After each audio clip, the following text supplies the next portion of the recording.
விரதங்களும் அதன் பலன்களும் அதை பற்றி நம்ம பார்க்கலாம். என்ன விரதம் இருந்தால் அதுக்கு என்ன பலன் கிடைக்கும் அப்படின்றத தான் நம்ம பார்க்க போகிறோம். திருவோணம் நட்சத்திரம் அன்று நம்ம விரதம் இருக்கும்போது குழந்தை பாக்கியம், வீடு யோகம், குடும்ப வளம் போன்ற வளங்கள் நமக்கு கிடைக்கும். வைகுண்ட ஏகாதசி அன்னைக்கு நம்ம விரதம் இருந்தோன்னா நமக்கு மோட்சம் கிடைக்கும். கிருஷ்ண ஜெயந்தி அன்னைக்கு நம்ம விரதம் இருந்தோன்னா செல்வம் பெருகும். பௌர்ணமி அன்று நம்ம விரதம் இருக்கும்போது இல்லை கிரிவலம் போயிட்டு வரோம், இல்லை பௌர்ணமி அப்போ நம்ம விரதம் இருக்கோம் அப்படின்னா நமக்கு வேலைவாய்ப்பு, நோய் நீங்குதல், குடும்ப மகிழ்ச்சி ஆகியவை கிடைக்கும். பிரதோஷம் அப்போ சிவ வழிபாடு நம்ம செய்யும்போது அமைதி, நிம்மதி நமக்கு கிடைக்கும். மகா சிவராத்திரி அப்போ நம்ம விரதம் இருந்தோன்னா சகல நன்மைகளையும் தரும். விநாயகர் சதுர்த்தி அப்போ நம்ம விரதம் இருக்கும்போது முன்வினை பாவம் தீரும்.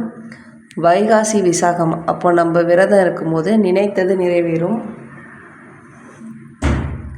கந்த சஷ்டி கவசம் விரதம் இருக்கும்போது குழந்தை பாக்கியம் கிடைக்கும்.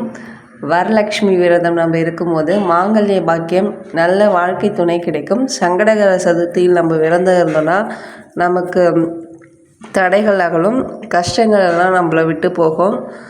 அதனால் நம்ம இந்த விரதங்கள் இருக்கலாம். விரதம் இருக்கணும்னா எப்படி இருக்கிறதுன்னு கேட்டிங்கன்னா, நான்வெஜ் எடுத்துக்காமல் நம்ம எப்பயும் டெய்லி சாப்பிட்ற சாப்பாடு சாப்பிட்டுட்டு சாமி கும்பிடலாம். முடிஞ்சவங்க சாப்பிடாமல் ஒரு பொழுதும் இருப்பாங்க. உங்களுக்கு எப்படி சௌகரியப்படுதோ அந்த மாதிரி விரதம் இருந்தால்